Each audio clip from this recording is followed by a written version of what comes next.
ठीक। Gauss theorem के लिए सबसे पहले बच्चों को ये सिंबल ही नहीं पता होते हैं। अगर ये सिंबल बनाए यूँ करके, ये गोल गोल है और यूँ खड़ी लाइन खींची है, तो इस सिंबल को कहते हैं फाई। क्या कहते हैं? फाई।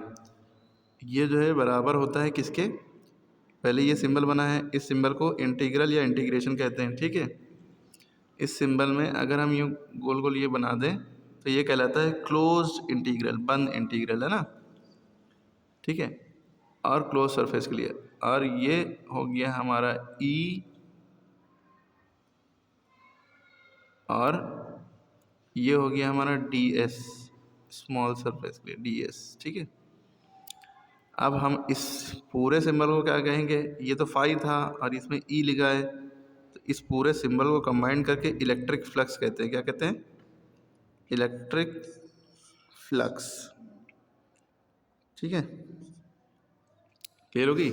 इलेक्ट्रिक फ्लक्स, ये close surface E D S, और ये हमारा हो गया क्यू अपॉन एप्सिलॉन नॉट के बराबर। एप्सिलॉन नॉट पढ़ते हैं इसको। ठीक है। तो ये हमारी गॉस थ्योरम है। क्लियर है? ये फाई है, ये ई है।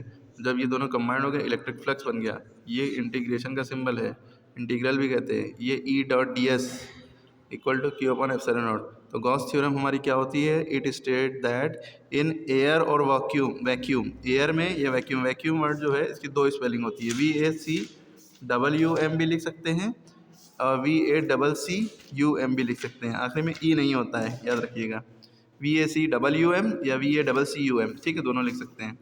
इसका मतलब होता है खाली जगह जहाँ पे हवा या गैस या कोई भी चीज़ ना हो, एकदम फ्री ऑफ एनी पार्टिकल्स हो। ठीक है। स्पेस में वैक्यूम होता है। ठीक है। तो गॉस थ्योरम कहती है कि इन एयर और in vacuum the total electric flux is passing through any close surface is equal to 1 upon epsilon naught times the charge, या आप कह सकते हैं Q upon epsilon naught. Actual में इसको यूँ लिखा जाता है 1 upon epsilon naught times charge, यानी कि Q के 1 अपॉन एप्सिलॉन नॉट गुना, तो फिर ये Q इससे मल्टीप्लाई हो जाता है, तो Q अपॉन एप्सिलॉन नॉट हो जाता है Q1 the Q 1 epsilon not. ठीक है। तो ये गॉस थ्योरम होती है। ठीक है। ये आपको याद रखना पड़ेगा। इसके साथ साथ एक छोट में एकदम चीज़, फुल वेव रेक्टिफायर 2024 में आ सकता है इस बार। रेक्टिफायर का क्या काम होता है? AC to DC। ठीक। इसमें डायोड लगा होता है।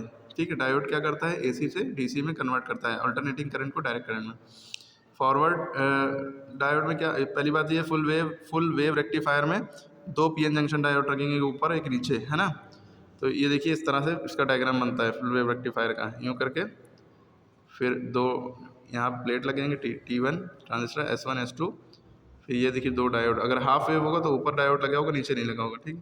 इस तरह से लोड रेजिस्टेंस वोल्टेज आ गया और इस वेव को ये ऐसे कर देगा। हाफ वेव करते हैं तो ये डायग्राम में ये चीज़ हट जाती है, खाली डायग्राम इसका फिर यूँ बनता है, यूँ छोड़ के। ठीक है। ये हाफ वेव है। फुल वेव में ये पूरा बनेगा। इनपुट वोल्टेज था, फाइनली आउटपुट वोल्टेज ये आ जाएगा। ठीक है। नीचे का ऐसे हो जाएगा। ठीक है। यह फुल वेव रेक्टिफायर आ सकता है।